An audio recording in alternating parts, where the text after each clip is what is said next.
Kaya nga nang gusto niyang may mangyari sa araw mismo ng kanilang kasal ni Rika, hindi siya sumipot. Wala rin naman silang nararamdaman sa isa't isa at kagustuhan lang ng kanilang magulang. Ang masakit sa lahat ang katotohanan ng ginawa ng kanyang mga magulang ang panloloko sa kanya. Nalaman niya na ospital daw ang kanyang mommy. Hindi niya alam kung maniniwala pa siya sa kasinungalingan ng mga ito ang mga magulang mo. Nag-iwasan tingin si Asher habang kumukuha na ng bigas si Winnie. Di niya malaman kung sasabihin ba nito ang sinabi ni Jacob o ililihim na lang yon sa dalaga. Baka nag-aalala na sila sa'yo. Ayoko ring isipin nilang hinahayaan ka ni mamang manatili dito. Ayoko mangyari yon. Can you give me a few weeks, Winnie? Please. Uuwi naman ako eh. Just let me stay here first. Napabuntong hininga ang dalaga. Di rin naman siya sumagot dahil ayos lang naman sa kanya kung manatili doon si Asher. Ngunit nais niyang malaman ng mga magulang nito kung nasaan siya. Promise, I will talk to them. Aayusin natin to. Hindi ba't sasama ka? Tumango si Winnie. Nahiyain niyang muli ang panibagong sinaing bago siya lumingon kay Asher. Oo, kakausapin natin sila. Ayos nang kumagalit sila sa akin pero sasama pa rin ako sa'yo. Napangiti ng lubos si Asher dahil sa sinabing yun ng dalaga. Nagpapasalamat siya ng husto dahil sa kabila ng lahat, tinanggap pa rin siya nito ng babaeng mahal niya. Sa kabila ng away sa pagitan ng mga magulang nila, hindi pa nito nagdalawang isip. Kahit ang totoo, si Jolina talaga ang may kasalanan kung ba't namatay si Lola Perla. Makalipas ng isang buwang pagpapanatili sa probinsya, mas talong napalapit muli sa isa't isa ang dalawa. Muling bumalik ang dati nilang pagsasama na mas lalo pang naging malalim. Araw ng Lunes, alas 5 ng hapon, gamit ang sasakyan nila ni Winnie, sinundo ni Asher ang dalaga sa paaralan dahil nag-uumpisa na ang klase. Normal lang nakasuotan ng suot ni Asher na nabili lang nila sa bargain. Wala kasing dalang damit ang binata kung kaya't dito na lamang siya bumili ng maisusuot. I want to buy pansit. Natawa si Winnie dahil sa sinabi nga ni Asher. Mukhang nagustuhan mo yung pansit na dala ni Winnie ah. Tumango si Asher sa sinabi ni Elena. Marami kasi silang nabili dahil para na rin yan sa kanilang lahat. Masarap po kasi. Ngayon lang yata ako nakakain ng gantong pansit. Natawa si Winnie dahil sa sinabing iyon at habang nakaupo na sila sa dining, doon na rin binuksan nito ang nabiling lumpia na nais niya ring tikman. Ngunit hindi nagustuhan ni Winnie ang amoy nito. Para bang di kaaya-aya sa kanyang amoy kung kaya tinakpan nito ang bibig na para bang maduduwal siya anumang oras. Oh, ano nangyari? Umiling siya sa tanong ng ina. Naduduwal pa rin siya kung kaya tumayo na to at nagmamadaling tumakbo. Ano nangyayari sa'yo? Naghilamos ang dalaga at nagmumog na di sinasagot ang binata. Nasa labas si Asher at Elena dahil hinihintay nila ang paglabas ng dalaga. Anong nakain mo tagsusuka ka? Yun ang usisa ng ina habang hinahaplos ang likuran ng anak. Umiling ang dalaga bago siya igiya ni Asher pabalik sa mesa para uminom ng tubig. Gusto mo bang magpahinga? Ihahatid kita sa silid mo. Tumango si Winnie sa tanong ng binata. Inalalayan niya nga ito maglakad bago siya nagpaalam kay Elena. Tinulungan niya tong mahiga matapos silang marating ang silid. Pinagpapawisan ng dalaga ngunit malamig ang nararamdaman niya sa kanyang loob. Nahihilo din siyang bigla na ganun lang niya naramdaman. Uminom ka muna ng gamot. Kumain ka muna din. Gusto mo ikuha kita? Umilig ang dalaga. Wag na. Kumain ka na doon. Lalamig ang pansit. Ngumuso si Asher dahil wala siyang planong lumisan. Ngayon lang kasi niya nakitang ganito si Winnie kaya't ko todo kung mag-alala siya. Paano? Mawawalang sakit ng ulo mo kung di ka inom ng gamot. Napabuntong hininga si Winnie. Nakaigato habang si Philip nakaupo lang sa gilid ng kama. Hindi kasi ako pwedeng uminom basta ng gamot eh. Nangunot ang noon ng binata sa sinabi niyang iyon. Bakit naman hindi? Eh ang sabi mo masakit ang ulo mo at nahihilo ka. Kailangan mo uminom ng gamot para mawala yan. Muli, napabuntong hininga ang dalaga. Hindi pa kasi ako dinadatnan ngayong buwan. Nagtaka si Asher sa tinura ni Winnie. Bawal bang uminom ng gamot kung hindi ka pa nagkaroon ng dalaw? Nag-iwas ng tingin si Winnie. Hindi niya maintindihan ang binata, ngunit baka mabigla siya kung sasabihin niyang nasa isip nito. Napaisip siya dahil pumapasok na rin sa isip nito na baka buntis ang dalaga. Ibig mong sabihin, ay, hindi ka na nireregla? Nag-iwas mo rin ng tingin ang dalaga bago dahan-dahang tumango. Dahil doon napatayo ang binata habang namimilog ang mata. Are you pregnant? Pabulong lamang yon. Kakaiba talaga ang reaksyon na siyang nagpapaismid sa dalaga. Hindi pa ako sigurado eh, pero nagpalakad-lakad si Asher sa gilid ng kama bago tuloy ang huminto at matawa. Baka buntis ka, tatay na ako. Magiging tatay na ako? Di pa nga sigurado, Asher. Tumahimik ka muna. Oh, damn. Buntis na si Winnie. Kailangan natin sabihin yun kay tita. Umiling si Winnie. Hindi pa naman kasi nila nalalaman ang totoo. Medyo kabado pa siya dahil sa ginawa niyang to. Baka ano pa ang sabihin nito sa kanya ni Elena dahil di pa naman tuluyang naaayos ang problema nila. Bakit? Paano nga kung buntis ka?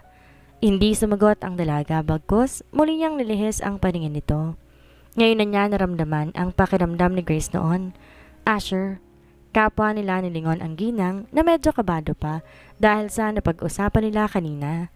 May naghahanap sa'yo. Naghihintay siya ngayon sa may sala? Nangunot ang noon ni Asher sa sinabi nga ni Elena. Iniisip niya ngayon kung sino bang taong tinutukoy niya na naghahanap sa kanya. Medyo kakaiba rin ang kutob nito dahil naisip na niya baka nahanap na siya ng kanyang ama. Lalabas lang ako saglit. Tumayo si Winnie matapos magpaalam ni Asher. Di na niya tinangkang sumama pa o mag-usisa sa kanyang ina. Dahil sa sinabi ni Tita Elena na may naghihintay sa akin, naglian ako nagtungo ng sala habang nakasunod siya sa likuran ko. Hindi ko maipaliwanag ang kabang nararamdaman ko ngayon sa aking dibdib. Hindi ko alam kung tama ba ang kutob ko, ngunit nais kong kumpirmahin kung sino ba talaga iyon. Marahan ang aking paglalakad pababa sa hagdan ng bahay. Mula sa kinatatayuan ko, nakikita ko na ang sala at doon nga'y may taong nakaupo doon at naghihintay. And at that moment, I recognized his back. I finally confirmed who it was. My suspicion was right. Si Daddy ang naghihintay sa akin. But I don't know how to continue walking again. I just stopped where I was standing because I didn't know what to say to him. I don't know how to explain just to defend myself. It was as if I suddenly lost my strength because of him. Puntahan mo ang ama mo. Mag-usap kayo ng maayos. I turned my gaze to Tita Elena when she spoke behind me. I did not even have an answer because she passed me by and went to the living room first to approach my dad again. Wala ako nagawa kung hindi ang sumunod. Mabigat ang bawat yapak ng aking paa hanggang sa tuluyan akong huminto sa gilid niya. Doon na siya nagangat ng tingin sa akin. Nakikita mo agad ang malaking pagbabago kay Daddy sa loob ng halos isang buwan pagkawala ko. He lost weight immediately, even pale. His eyes are deep and a little dark underneath. In other words, Daddy is different now compared when I last saw him. Asher? His voice was a bit raspy when he spoke. He looked like he was going to cry but he managed to hold it back. He came to me after standing up. He quickly hugged me, surprised by my system. Hindi ko inaasahang gagawin to ni Daddy dahil hindi ako sanay na niyayakap niya. Kahit noon na marami akong achievements dahil nais nila ng mataas na grado. Ngunit hindi ko nagagawa kung anong nais nila. Hindi pa rin sila masaya. Para bang baliwala lang ako sa kanila kaya halos nagugulat ako sa pagkakayakap niya ngayon. Pasensya ka na sa nangyari. Hindi ko dapat na ginawa yon. I was too selfish with that decision. I always favor your mommy in everything that she wants. Hindi kita iniintindi. So, I want to ask for forgiveness. Nagkamali ako. I couldn't say anything to him as he is still hugging me. I don't even know that it feels good, especially if he asks for forgiveness and admits his mistake. He distanced himself from me with red eyes. He held back the tears that wanted to fall because of the situation. I still don't know what reaction I'll give because I was so surprised. Para bang nais ko na lang siyang patawarin dahil sa ginagawa niyang to. Nasa ospital ang mommy mo, Asher. Inahanap ka niya. She's stable but still needs to gain strength. Doon na tuluyang nag-sink in sa akin lahat ng totoong nasa ospital nga si mommy. Pero natatakot ako. What if they're still trying to catch me? Paano kung pag sa uwi ko ay hindi na ako makabalik pa dito? What really happened to mommy? It seems that her illness was sudden. Ang lakas pa lang niya, hindi ba? Nararamdaman niya na yon but she remained ignoring it because of your wedding. Nag-iwas ako ng tingin dahil sa sinabing iyon ni Daddy. You knew then that I was not really willing to marry Rika. If it was not because of your illness then, I would not agree. But now that I know that you are not sick, I will end everything. I don't want to depend on you anymore. Daddy nodded when I said that. He did not growl and he accepted everything I said. He sighed once more before looking at me. I just want to inform you. And just for you, Mommy. I know you won't forgive us right away, but I just want you to go to your mommy. She's looking for you. I looked away again. Dad, you know I can't be angry for that long. Of course I can't stand you. You are my parents, but I'm going to think about what you said. Di sumagot si Daddy sa sinabi ko. Nasasaktan pa rin ako sa nakikita ko ngayon. Hindi ako sanay na nagkakaganito si Daddy sa harapan ko. Pero kailangan ko rin naman isipin ang sarili ko. Uuwi ako. Oo. Uuwiin ko sila sa ngayon. Hindi ako makapagpasya na maayos. I want to say sorry again, Asher. Everything was settled.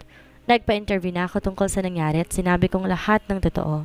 I want to defend you too, especially with Patria, but I already understand you. Di ka namin dapat igaya sa nangyari sa amin noon ng mommy mo. Tumango lang ako kay Daddy. Di ako nagbigay imik but I want to know the truth if mommy is still in the hospital. Nasaan na si mommy ngayon? She's still in the hospital. Wala na siya sa ICU but she cannot discharge because of her situation. Kailangan siyang dumaan sa pagpapagamot dahil sa operasyon niya sa ulo. Di ko kinaya ang narinig na iyon. Sinabi rin naman yon sa akin ni Jacob, ngunit mas pinili ko na munang pumarito dahil baka na-trauma na yata ako sa kanila. Maayos lamang ba siya? She's fine compared last week, but still she cannot speak properly. Her eyes are getting more blurred because of the operation, ngunit tinadaan lahat ng yun sa gamot. I know your mom can survive this, kaya inihiling kong puntahan mo siya kahit ano man ang ginawa niya sa'yo noon. I can come to you tonight. May sakit si Winnie. But I will visit her soon with Minnie. Gusto kong tanggapin niyo siya? I know. You know that I really want to be with her? Noon pa man, yun na ang gusto ko. Hindi kita pipigilan ngayon sa gusto mo. Gusto ko lang talaga na puntahan mo ang mommy mo. That's all. I will not interfere with your decision anymore. I nodded on what Daddy said, but I made up my mind that I would not go with him tonight. I would still choose Winter because she might feel pain worse. Winnie is still the one who truly loves me in a way that I have never experienced from them. But I'm going to visit mommy. I just want to make sure Winnie is fine before I take her back to Manila. Yun kasi ang napag-usapan namin. Sabay kaming luluwas ng syudad at haharapin namin si mommy. Yun ang nais ko ring mangyari na siya pa ring plano ko hanggang ngayon. Daddy? Daddy left that night with his driver. I feel sad because I did this. I know I can't stand them. They are my parents and no matter what they had do to me, I love them. I am so soft as their only child. But for now, I'm going to choose myself first, before them. Hindi ko naman sila kayang tiisin, ngunit kailangan muna namin mag-usap ni Winnie. Sigurado ka ba sa desisyon mo, iho? I nodded at Tita Elena's question. I'm smiling slightly because she was calm until now. I know she heard everything that Daddy and I talked about. She already had an idea of my mom's situation. That's why she's acting me like this. Opo, tita. Pasensya na po sa nangyari pero hindi ako makakasama kay Daddy ngayong gabi. Si Winnie kasi. Tumango si tita. Ngunit halatang hindi kumbinsido sa isinagot ko. Narito naman ako, iho.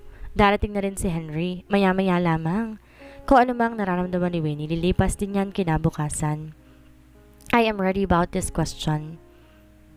Expected ko nang sasabihin niya ni tita sa kanya dahil anak niya nang malipit kung sakali. But I won't let that happen. Walang maiipit o masasaktan. I will fix this.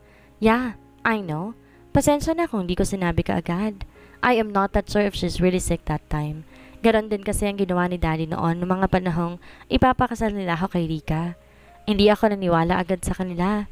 Paano kung totoong may sakit nga ang mommy mo? Hindi ba't napag-usapan nating uuwi ka ngayong linggo? Bakit di ka pa sumama sa Daddy mo kanina? I looked away before having a sigh. Hindi ako sasama dahil alam kong gano'n ang sitwasyon niya. Gusto kong masigurong kalagayan niya at di rin naman ako aalis nang di siya kasama. You know your parents, Asher? Ikaw nga na anak nila kanilang tanggalan ng mana. Paano pa tong anak ng isang... I don't care about inheritance, Winnie. Kaya kong kumita ng sarili kong pera. Kaya kong buhay na magiging anak natin nang hindi tumingi ng tulong mula sa kanila. Di siya nakasagot sa sinabi kong iyon. Pero alam kong natutuwa siya. Kaya kong gawin yon. Hindi ko sila pababayaan once maging pamilya na kami ng tuluyan. Hindi ko kailanman gagayahin ng mga magulang ko. 9 a.m. after she ate breakfast, we decided to go to the nearest clinic for her check-up. Nagpaalam siya sa mga kapwa niya teacher na hindi makakapasok ngayong araw. May iba siyang dinahilan na hindi nito sinabi sa akin, pero ayos lang yon. At least she agreed to with me to have a consultation today. Di kasi ako mapapakali buong araw hanggat di ko nalalaman kung ano ba ang totoong lagay niya. Kailangan mo magtungo sa isang OB-GYN. Yun ang sabi ng isang health admin sa kanilang center. Wala kasi silang gamit nun para malaman kung buntis bang isang babae. Ang priority kasi na yung mga baby at matatanda. Tumango si Winnie sa sinabi niyang iyon. Kailan bang huling dalaw mo? Iyon ang tanong ng doktora kay Winnie nang sabihin niya na hindi na siya dinadatan ng dalaw. Sinagot ni Winter ang tanong nito habang kumukuha ng isang form ang doktora. Last month pa pala. So this month you did not have a period. You're almost 6 weeks delay. Di nagbigay tugon si Winnie sa sinabi ng doktora. Hindi ko rin akalain ganito ang pakiramdam kapag nakikinig sa kanilang usapan. Para bang mahihimatay ako anumang oras dahil nangangatog ang aking binti? Kulang na lang kumapit ako sa pinakamalapit na pader para di ako tuluyang matumba.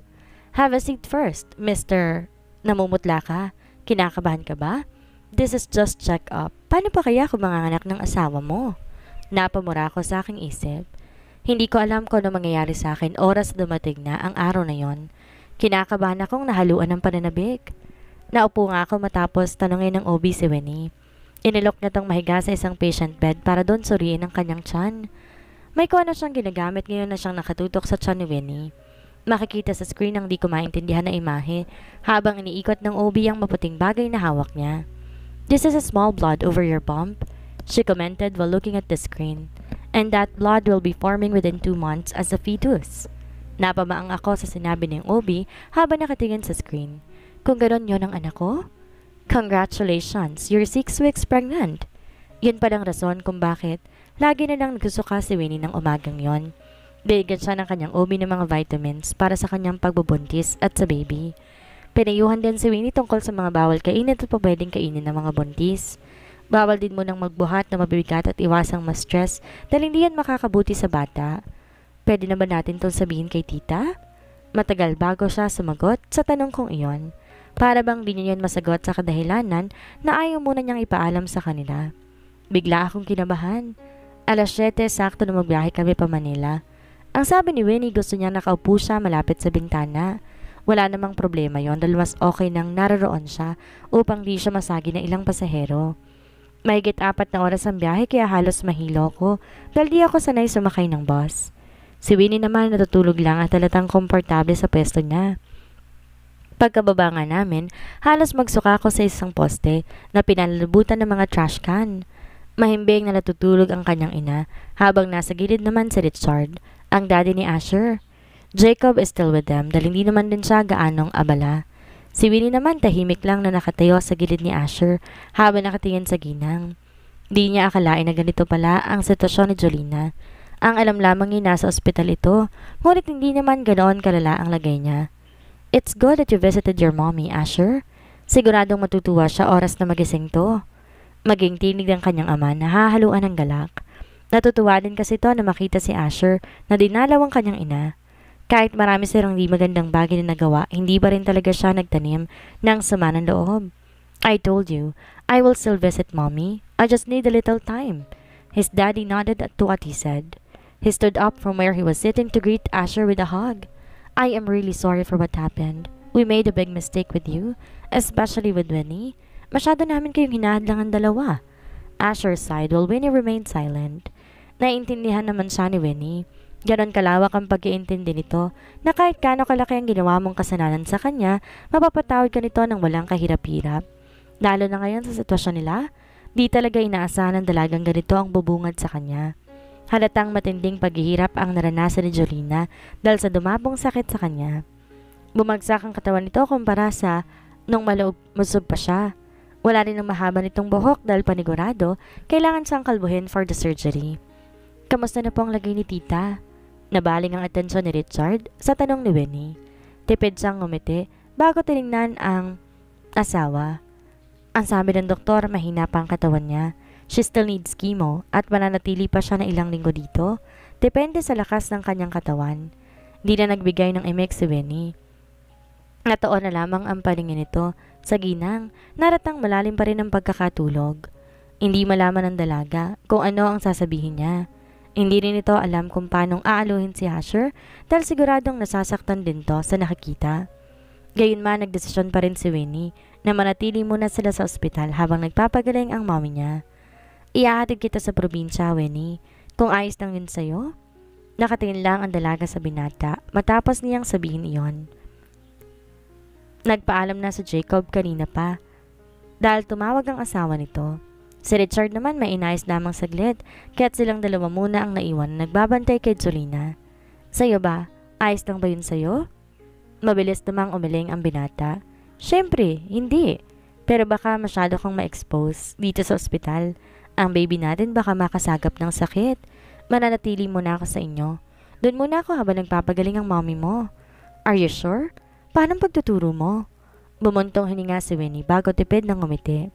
Kakausapin kong head namin. Ako nang bahala. Iiwan mo ang trabaho mo? Yun din naman ang gagawin ko eh. Baka hindi ko na rin kaya magturo dahil sa pagbubuntis ko. Matamang nakatitig sa kanya si Asher. Marami siyang iniisip ngunit gumaan ang pakiramdam niya dahil mananatili pa rin sa tabi nito ang dalaga. Thank you so much, Winnie.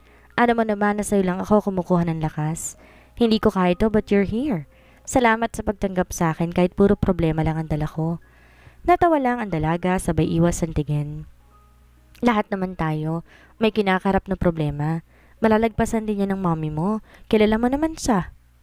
Matatag siya at matapang na babae. Tipid ng ngumiti si Asher sa sinabi niyo ng dalaga. Alam ko, Winnie. Alam ko. Nang araw na yon nagising si Jolina. Silang dalawa ni Winnie ang bumungad sa kanya, ngunit di naman siya makapagsalita upang sabihin kung anong nasa kalooban nito. Ngunit ramdam ng dalawa na natutuwa ang ginang na masilayan sila. Ngumingiti ito sa kabila ng luhang umuusbong sa kanyang mata.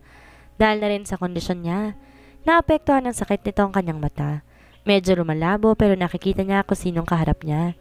Medyo hirap ding magsalita ngunit naikikilos naman ito ang kanyang katawan. Kamusta naman ang negosyo ninyo sa probinsya? Di inaasahan ni Winter na itatanong yun ni Richard.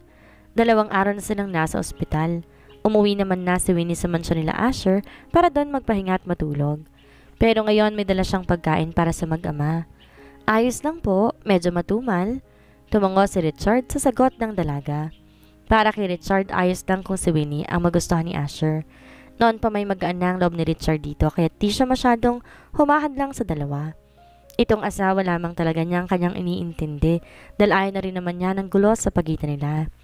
I know that farm is almost a decade there. Namamasyal kami doon kasama ng mga magulang ko.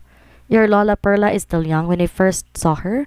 Bilib ako sa mga magulang mo dahil nagawa pa rin nila tong hawakan. Nang araw na yon hindi pa nila nakausap ng maayos si Jolina. Marami pa rin binibigay na gamot sa kanya para tuluyan tong gumaling. Hindi nila malaman kung saan nakuha ni Jolina ang ganong sakit. Ngunit sa tingin ni Asher sobra yon sa pagsubsob sa trabaho at puyat. Madalas siyang pagod at laging nakatutok sa computer. Simula bata pa si Asher puro trabaho ng inaatupag ng kanyang ina. Yun na rin siguro ang dahilan kung kaya't tinapuan na siya ng sakit. Kamusta naman kayo ng anak ko? Di nakasagot agad si Winnie sa tanong ni Richard. Naiwan kasi silang dalawa sa silid dahil may bibilin lang daw sa labas si Asher. 5 araw na nila sa Maynila. Ganoon pa rin ang sitwasyon ni Jolina, ngunit naniniwala naman si Winnie na muling magiging masigla ang ginang. Maayos lang naman po kami. Tipid na nakangiti ang dalaga matapos niyang sumagot. That's good to hear. Mabait naman ang anak ko. Deserve niya ng second chance para sa relasyon ninyo. Alam kong mahal na mahal ka ng anak ko. Tumango si Winnie. Nakangiti pa rin dahil naniniwala siya sa sinabi ni Richard. Alam ko po. Natutuwa ako dahil sa kabila ng lahat, narito ka pa rin para samahan siya. Alam ko may mabuti kang puso, Winnie. Salamat sa pagmamahal mo sa aking anak. Hindi na sumagot pa si Winnie sa sinabing iyon ni Richard. Kahit anuman ang mangyari, mamahalin niya pa rin to ng walang kondisyon, lalo na nga't ngayong magkakaanak na sila. Sa kalagitnaan ng pananahimik nila, dumating na si Asher, dalang ilang prutas para kay Winnie. Merong mga pagkain sa mansyon ngunit nais ni Philip na kumain na masusustansyang pagkain ang dalaga. Inumin mo muna tong gatas. May nabili siyang fresh milk sa labas ng ospital. Malinis iyon at siniguro niyang ligtas para sa mag-ina niya. Hindi rin naman umangal ang dalaga dahil ininom niya nga iyon. Habang binabalatan ni Asher ang isang orange. Daig pa niyang isang pasyente kung makaasikaso to sa kanya.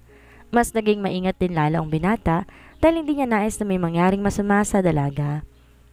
Masama bang pakiramdam ni Winnie? Dahil napansin din ng daddy niya ang kanyang kilos, hindi nito naiwasang mag-usisa. Hindi pa rin naman nila nasasabi na buntis siya dahil di pa nila yon na pag-uusapan sa ngayon. Wala dad, she just need to eat fresh fruits. Buntis ba siya? Muntik nang masamid si Winnie sa iniinom niyang gatas. Halos matigilan din si Asher dahil nagtataka siya kung paano yun nalaman ng daddy niya. Oh, sorry for my question. Pero mas mataba kasi si Winnie ngayon kumpara sa nung huli ko siyang nakita. Tinignan ni Winnie si Asher dahil baka nasabi na nito sa daddy niya. Ngunit nagibit balikat lamang siya, dahilan upang isipin na lang ni Winnie kung kailan ba sila huling nagkita ng daddy niya. Am I wrong? Nagkakamali lamang ba ako ng hinala? Hindi nila malaman kung anong isasagot kay Richard. Winnie is out of words but she wants to admit that she's already pregnant. Iniisip niya kung ayos nang ba yun sa daddy ni Asher. Yes, she is. Tuluyan nang sinagot ni Asher ang tanong ng daddy niya. Alam nitong kailangan muna niyang kunin ang permiso ni Winnie, ngunit hindi niya na yon ginawa pa. Masyado na kasing komplikado at kung magsisinungaling pa siya, para na rin tong pinagkaila ang kanyang anak. Ilang buwan na? Bakit di mo agad pinaalam? Ito bang rason kung bakit nawala ka? Mabilis na umiling si Asher sa panghuling tanong ng ama. Of course not, Dad. Umalis ako dahil nais kong makasama si Winnie at ayoko ring maikasal kay Rika. Tumango ang ama nito sa paliwanag niyang iyon. Wala naman akong ibang ibig sabihin sa tanong ko. Ang sa akin lang, bakit niyo sinabi? Pabalik-balik siya dito sa ospital na nagdadalang tao. Baka makasama yun sa'yo, iha.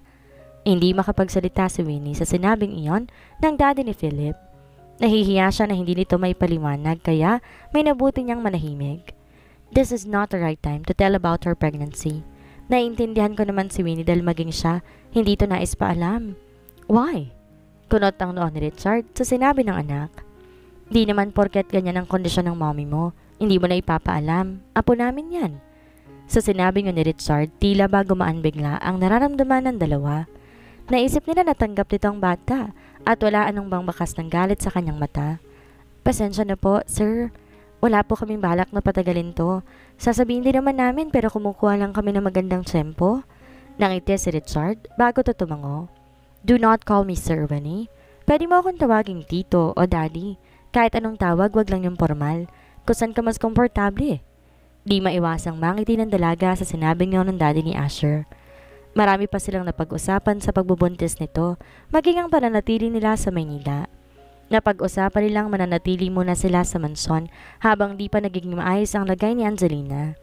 Nagdesisyon na rin si Winnie na kailangan na ipaalam ang pagbubuntis nito sa mga magulang niya.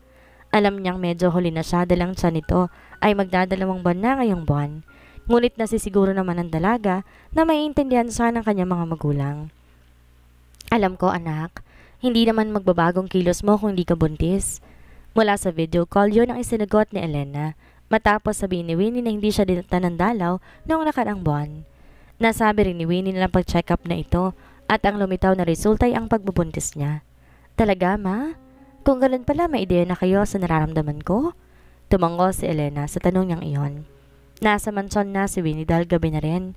Nasa loob siya ng silid habang hinihintay ang pag-uwi ni Asher. Napagdaanan ko na yan, Win. Alam ko ang mga senyales na nararamdaman mo at saka magkasama kayo ni Asher imposibleng walang mabuo, lalo na nga't matagal kayong di nagkita.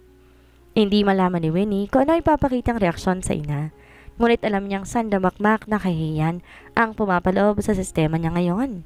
Nawalan din siya ng imik dahil nakakaya nga naman kung yun ang pinag-uusapan nila. Dumaan na ako sa sitwasyon mo, anak. Ayos lang yan.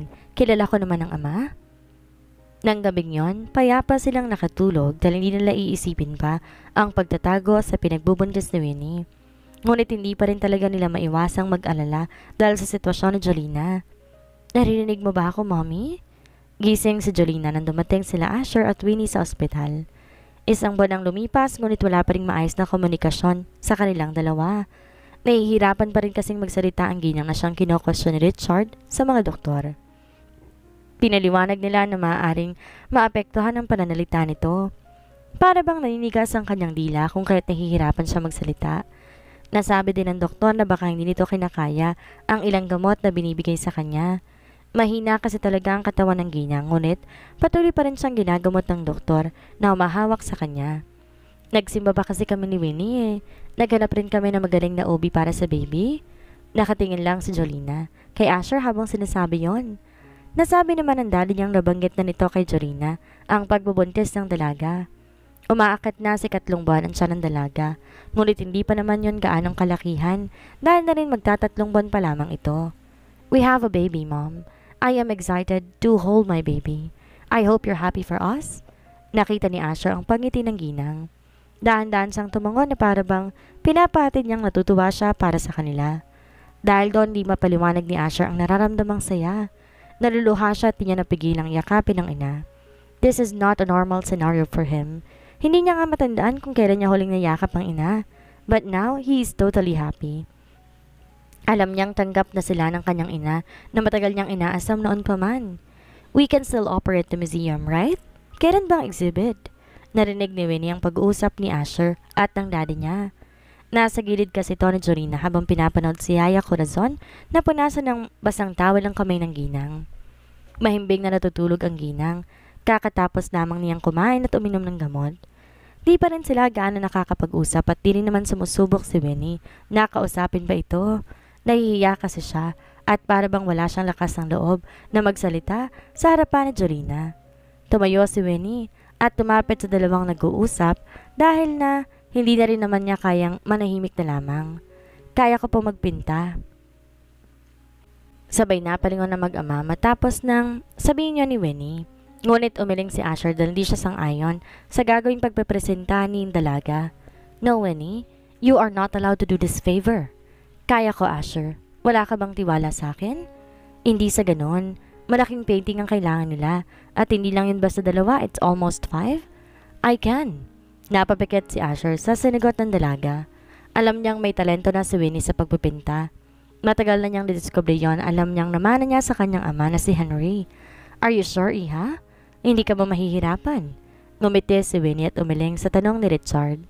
Marami pa ako nakatagong painting sa bahay. Nung high school din po, champion ako sa painting contest na sinalihan ko. May mga parangal din ako eh. I didn't know that you can paint.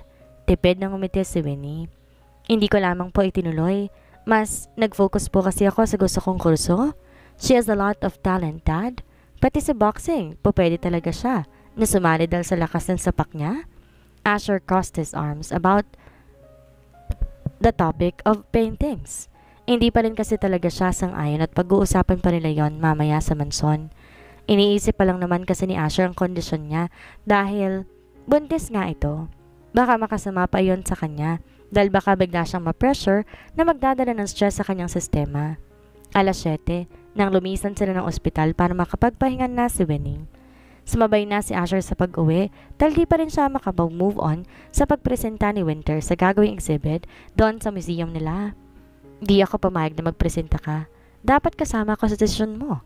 Napaismid lang ang Dalaga habang papakit sila ng hagdan. Kanina pa nila yon pinag-uusapan habang bumabiyahe sila at hanggang yun hindi na natatapos si Asher kakareklamo dahil sa ginawa niyang pasya. Para din yun sa mommy mo. Ang laki ng problema niyo eh. Di naman ako basta tatayo lang sa gilid at papanoorin ang pagbagsak niya kahit alam ko namang may magagawa ako. Nasa loob sila ng kwarto kung saan yun ang naging tugon ng Dalaga. Then fine. Gusto ko lang mag-ingat ka. If you can continue, you can quit. Magsabi ka lang. Winnie smiled genuinely because of Philip's approval. Dahil na rin sa sitwasyon ng kanilang pamilya, nais tumulong ni Winter dahil alam niyang may magagawa siya. She can't be family sa Avedra suffered. Alam niya kung gaano kahirap ang bumagsak ang isang negosyo dahil danas niya iyon. Kinabukasan, while they're still talking with painting matters, Jorina wake up at that time. Nakantabay pa naman si Yaya Corazon sa kanila na ngayon ay agad dinilohan si Jolina. Mommy? Asher approached them, then leaning on his back. Mapupungay ang mata ng ginang dahil madalas siyang kung matulog. Ang sabi ng doktor, normal lang yon dahil sa therapy, and she's okay now compared last month. Sasabihin ko lang sa nurse niya na gising na to. Kailangan niyang uminom ng gamot. Tumango si Asher sa sinabing niyon ni Yaya Corazon. Madali itong nagtungo sa labas upang ipaalam ang pagising nito. Aram ni Asher at ni Winnie na masaya ang ginang. Bakas yon sa kanyang muka kahit nanghihina at maputla na rin. Samot-saring emosyon ang kanilang nararamdaman. Ngunit natutuwa naman din dahil lumalaban siya sa kanyang karamdaman. May nararamdaman ba kayong masakit, Mommy? How's your head? Is still aching? Jolina shook her head as a sign of no. Doon din naupo si Asher sa upang nasa gilid ng kama dahilan upang umusog din si Winnie palapit sa ginang. You're going to be better soon, Mom. I know you're strong. Malalagpasan mo to. I know. Jolina smiled shortly. Her eyes landed on Winnie who's still silent on Asher's side. Nginitian siya ng ginang bago nito iangat ang kanyang kamay. Madaling inabot yun ni Winnie at tuluyan pang lumapit kay Jolina. She seems to want to say something, but she did not know how to do it. Nahihirapan kahit ang dami niyang naisabihin sa dalaga. Sandali lang po. Dumestan siya si Winnie saglit upang kumuha ng papel sa kanyang bag. Sinama ng ballpen dahil natitiyak niyang may naisabihin ng ginang pero hindi niya yon magawa. Nakakasulat po ba kayo? Angelina nodded after she handed the paper and ballpen. Nilapit yon ng dalaga sa kanya upang di na tumahirapan pa. Kahit mabagal at medyo nanlalambot pa ang kamay ng ginang, sinubok nitong isulat sa papel ang naisabihin kay Winnie. At nang sandaling maisulat nga niya iyon, ay hindi halos malaman ng dalaga kung anong unang sasabihin at gagawin. Para bang hinaplos ang puso niya sa nabasa at lahat ng pangamba sa isip ito'y tuluyan ang napawi. Sorry, that's what Jolina wrote on the paper with full of sincerity and guilt in her system. She's guilty because of what she did to her son and Winnie. But today, she already want to start again. Mag-uumpisa siyang walang sama ng loob sa dibdib at pagkatao niya. Sa buhay pag-ibig, hindi mo masasabing swerte ka. Ang sabi nila nasa taong swerte, ngunit ang iilan hindi naniniwala. Karamihan sinasabi nila na nasa tadhana yun. Ang tadhana ang siyang gumagawa ng swerte at hindi ang tao. Ngunit paano mo nga masasabi na swerte ka sa pag-ibig? Malalaman mo ba kaagad yon? Tumibok ang puso ko unang beses sa isang binata noon.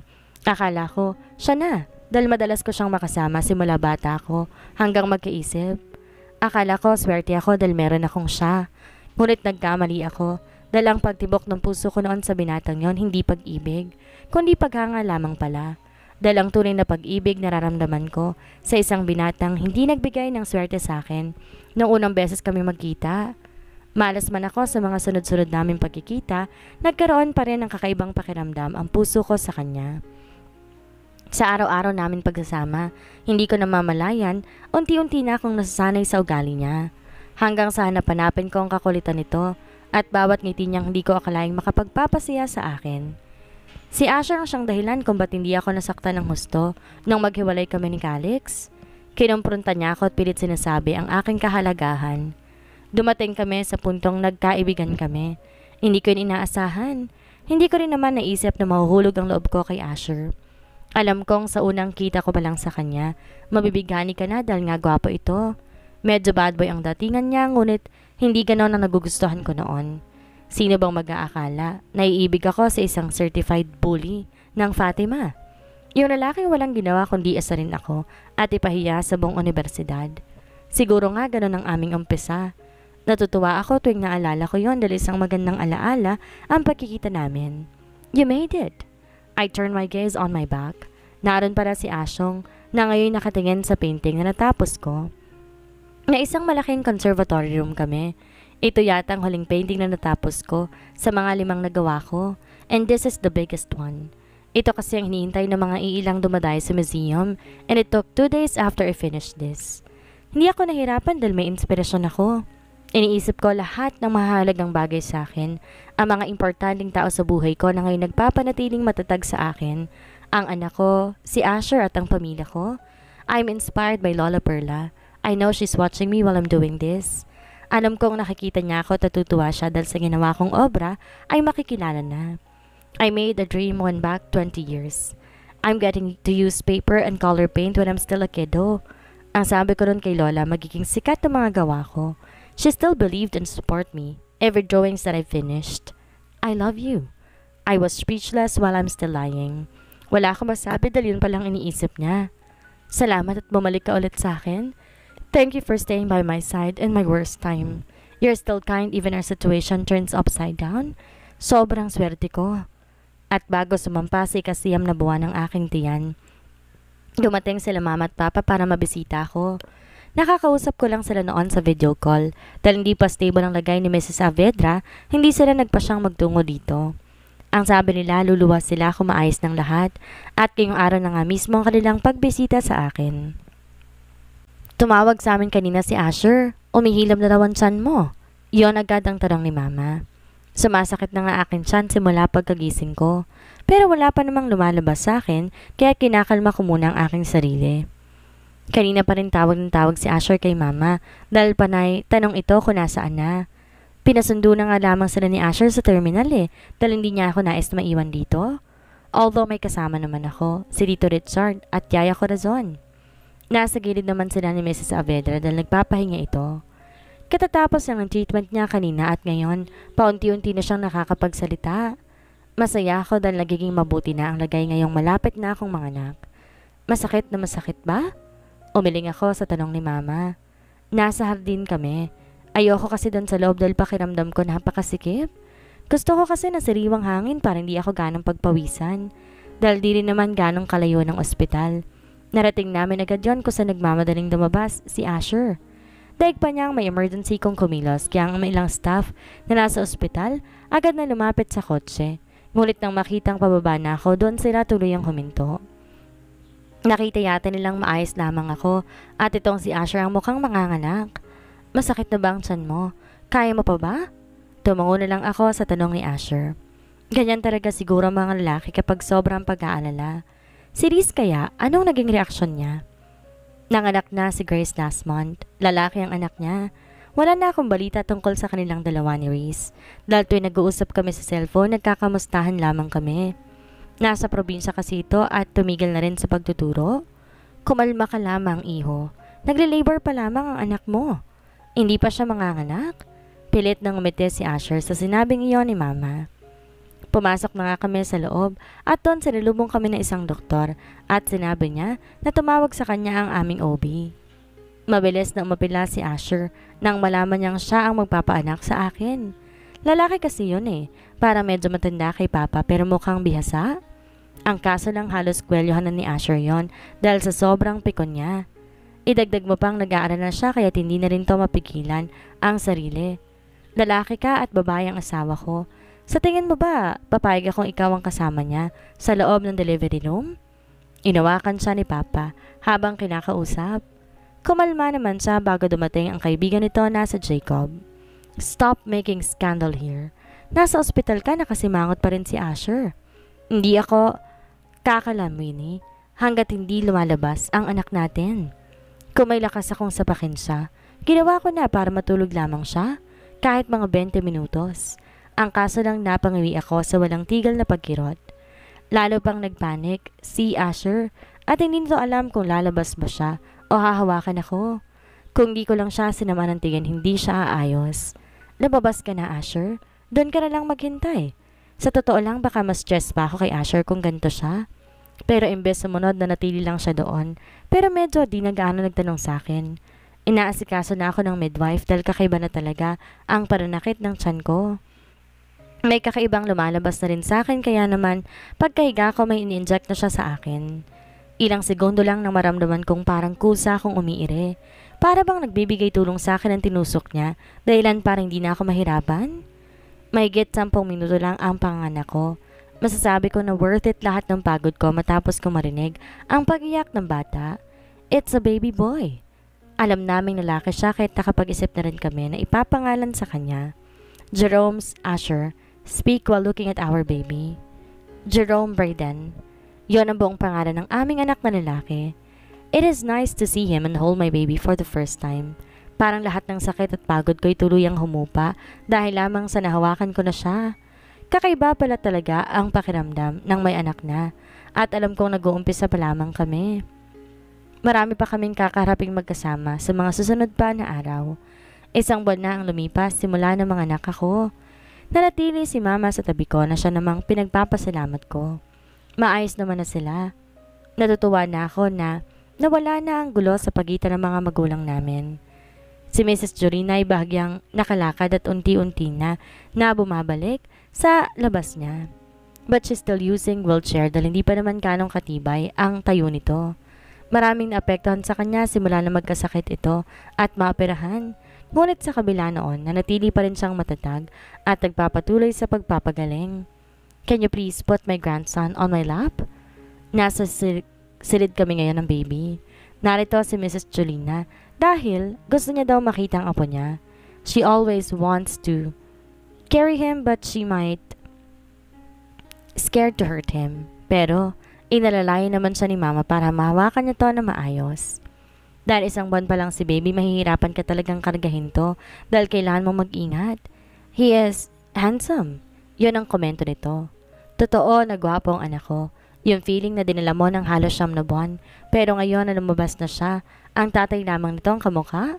But it's okay for me. Malakas siguro ang dugo ng mga Saavedra, kung kaya halos mini version lang ito ni Asher. He looks like Asher. Nakapagsalita na rin si Mrs. Jolina.